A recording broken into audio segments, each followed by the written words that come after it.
Penetapan 2015 sebagai dimulainya secara resmi komunitas ASEAN membuat semua aspek kehidupan bangsa-bangsa di belahan selatan timur benua Asia ini terus dibenahi. 10 negara bersepakat untuk menjadi satu komunitas tentu bukan hal yang mudah. Ada banyak perbedaan seperti budaya, bahasa, agama, dan tentu saja kebangsaan. Salah satu bidang yang serius digarap ialah kepemudaan dan pelajar. Para pelajar di berbagai belahan dunia yang berasal dari ASEAN dikondisikan untuk saling mengenal dan mulai berinteraksi positif, sebab merekalah yang di masa depan akan menjadi pemimpin di negaranya masing-masing. Salah satunya seperti tampak pada perhelatan ASEAN Australian Youth Summit 2 yang diadakan pada tanggal 24 Agustus tahun 2013 di North Melbourne Town Hall. Acara ini diselenggarakan oleh ASEAN Student Council Australia, semacam PPIA untuk tingkat ASEAN.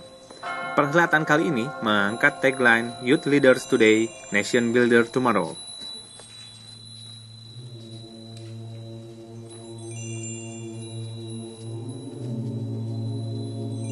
Australia, sebagai negara terdekat dengan ASEAN, tentu tidak mau melewatkan peluang kemajuan ekonomi negara ASEAN yang terus meningkat. Australia menyadari pentingnya Asia sehingga mereka melahirkan sebuah white paper sebagai respon pada wacana Abad Asia. ASEAN was unquestionably the most important, the most relevant, and the most natural. Whitlam's words are as accurate now as they were then, and capture the profound and enduring nature of Australia's interest in ASEAN. While these days much is said about the economic and strategic rise of Asia and the sheer scale of the powerhouse economies, Southeast Asia is our immediate neighbourhood, and its future is our future. The objective of the second ASEAN Australian Youth Summit, among others, is to strengthen the sense of community amongst ASEAN students in Australia.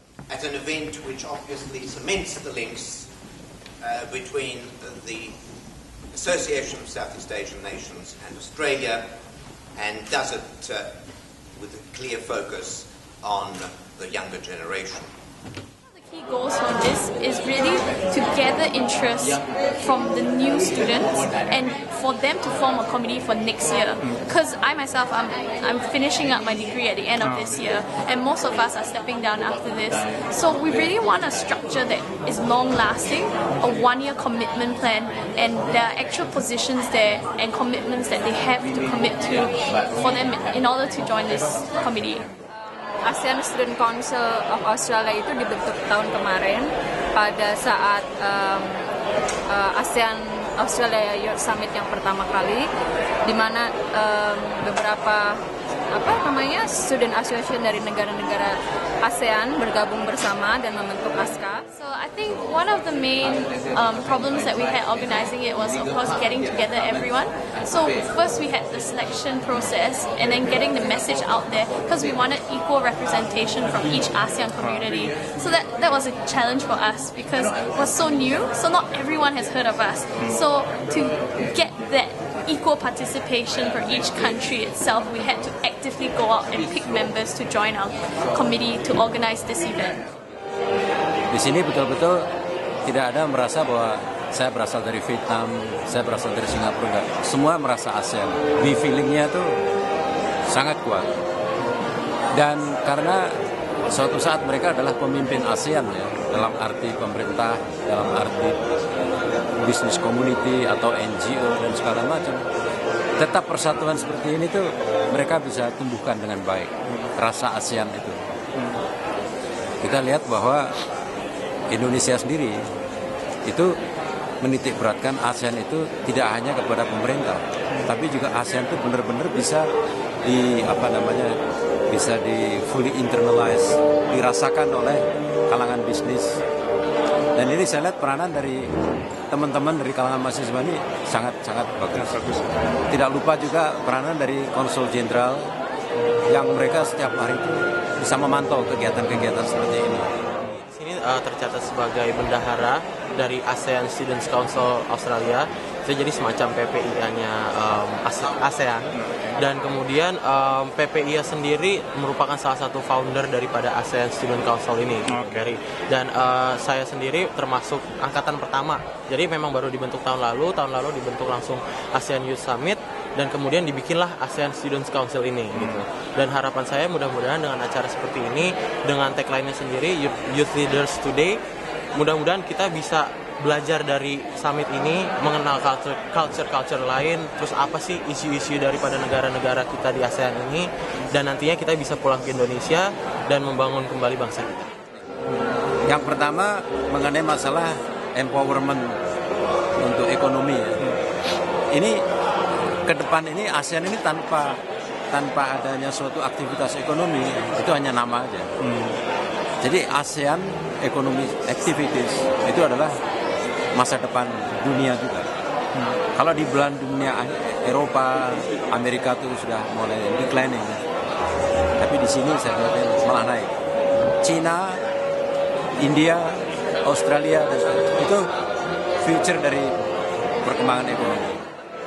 Mempersatukan seluruh student ASEAN student yang ada di Australia dan memperkenalkan to build the awareness about ASEAN within Australian community and just to build the people to people relation ya.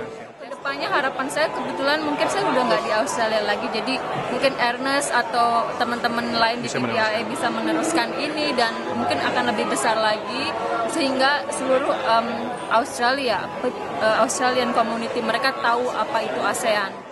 Yang kedua, isu yang barusan dibahas, human trafficking itu isu yang juga sangat besar dalam kaitan ini. Human rights juga. Nah, yang terakhir yang paling penting juga dalam hal ini adalah bagaimana keaktifan dari mereka itu bagaimana. Karena partisipasi dalam demokrasi itu juga harus ada. Itu nanti dampaknya juga kepada pengambilan keputusan. Kalau peranan wanita itu tidak diikutkan, padahal jumlah mereka besar, itu juga percuma. Yang kedua, kesempatan ekonomi, ini juga harus dilibatkan. Jadi partisipasi dengan terbuka ini tugas pemerintah lebih. I think the long-term goal of this is really a bigger picture perspective. As our tagline says, youth leaders today, nation builders tomorrow. That is the main thing we're looking at. We're looking at developing your interest in politics to build nation leaders of tomorrow. This forum is very specific for that, and we want leaders to eventually end up being nation builders as well, to bring back something into the ASEAN community when they go back home, so that they can contribute not just in their own country but have a global perspective to be able to contribute to ASEAN and then eventually to the world at large. So this helps open up their minds to the more international perspective of things and not just think about small, what can I do myself? Can I finish my degree? Making money. This is more really opening up their minds to everything. Tim Kopitubruk.com melaporkan dari North Melbourne Town Hall.